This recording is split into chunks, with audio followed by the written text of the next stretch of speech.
Bonjour à tous et bienvenue sur mon partage technique. Je m'appelle Valentin Duro, je suis étudiant français en échange bidiplômant. Donc à l'ULaval, je suis en MBA en marketing stratégique. Et en France, je suis en deuxième année de maîtrise en web marketing à l'ESCA à Paris. Donc pendant cette présentation, je vais vous introduire un outil que j'utilise maintenant depuis quelques années et dont je suis assez content. Je m'excuse un peu pour ma voix enrouée. Normalement, ça ne devrait pas trop gêner la compréhension. Mais quoi qu'il en soit, je mettrai dans la description le lien et les informations importantes. Allons-y. Donc l'outil que je vais vous présenter, c'est RemoveBG pour Remove Background. Qu'est-ce que c'est globalement comme outil?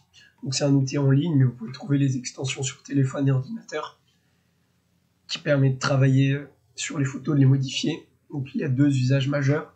Le premier, c'est enlever le fond des photos au format PNG, et PNG uniquement. Et le second, c'est celui d'ajouter un arrière-plan sur les dites photos.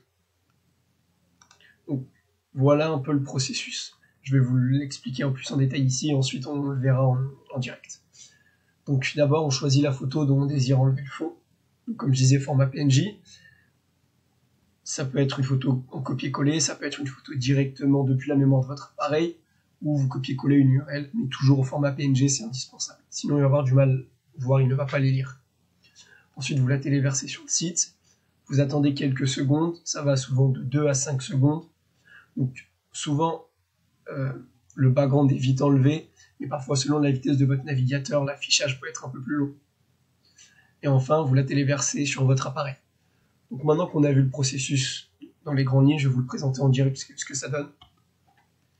Donc, ça, c'est l'interface d'arrivée du site. Donc, ça va être là, du coup, ce qui nous intéresse.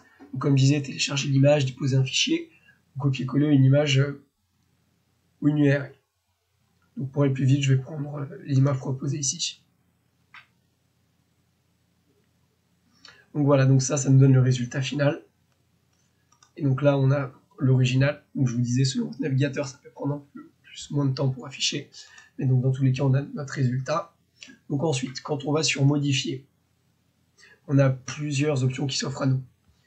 D'abord, si jamais on ne veut pas enlever le background, mais qu'on veut ajouter des effets sur notre photo, on peut le faire au niveau du flou.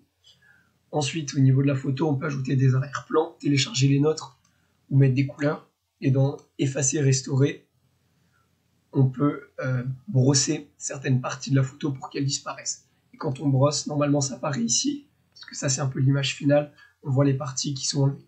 Donc ici on peut télécharger après avoir apporté les modifications. Donc au niveau du téléchargement, il y a deux options. Il y a d'abord le téléchargement dans le format de bonne qualité. C'est surtout, ça se rapproche beaucoup du format dans lequel vous avez upload la photo. Ensuite, vous pouvez télécharger en HD. Mais par contre, quand vous téléchargez en HD, il vous faut utiliser des crédits. Et ça, il faut s'inscrire et les consommer. Donc pour notre utilisation scolaire, je vous conseille de vous en tenir au téléchargement de base, qui reste assez correct. Donc maintenant qu'on a vu ça, je vais vous présenter un peu les plus qu'a cet outil. Et donc là, on va sortir un peu plus du cadre scolaire et je vais vous montrer en quoi cet outil il est utile pour votre côté un peu plus professionnel, si vous travaillez déjà ou si vous êtes amené à travailler. Donc d'abord, il y a une clé d'automatisation, ce qu'on appelle une clé API. Donc pour ceux qui ne savent pas, une clé API, c'est une clé, c'est un logiciel qui expose les fonctionnalités du site et qui permet dans un processus d'automatisation de l'insérer comme étape, c'est-à-dire vous automatisez le téléchargement d'une photo, et automatiquement en rentrant la clé API, le background passera sur RemoveBG et le background sera enlevé, vous aurez votre photo avec le background supprimé automatiquement. Ensuite, il y a une extension qui peut se télécharger pour 2000 logiciels, il me semble, dont Photoshop et la plupart des logiciels de modification de photos. Et enfin, il y a une formule professionnelle, donc selon si vous êtes marketeur, selon le domaine dans lequel vous travaillez, il y a plusieurs applications différentes, même si on reste globalement sur du traitement de photos, mais il y a des services un peu plus personnalisés. Voilà, j'espère que ce que je vous ai appris sur RemoveBG pourra vous servir. C'est un outil que je vous recommande, ça fait maintenant, depuis que je suis entré en fait dans le supérieur, donc depuis 4 ans que je l'utilise, et il me donne des résultats, j'en suis franchement content. Voilà, donc comme j'ai dit, je vous mets tout dans la description, tous les éléments importants. Je vous souhaite une bonne journée, au revoir.